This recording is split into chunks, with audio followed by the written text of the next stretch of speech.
سنگینی تفنگ رو دست آقا رضا. رضا سنگینه تفنگ بابا؟ نه سبکه. سبکه. دوست داری شلیک کنی؟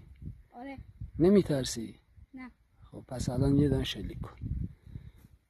فشنگش. فشنگ من بهت میدم دیگه. تو الان باید کمرشو در بیارم. آره. خب صبر کن کمرشو در بیارم. علی نمیشه که. ولش کن. دوستان شلیک با نقشیر 1 ساچمه شماره 3 میخوایم ببینیم خطی میزنه یا جمع.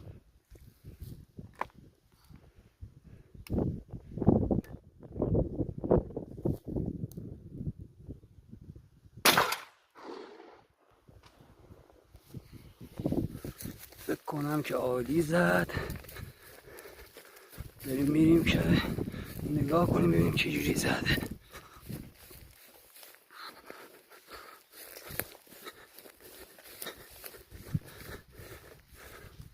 ظرف نوشابه خانواده، فاصله 45 متر. عالی زده. بردار آقا رضا، نشان بده. اونم بردار.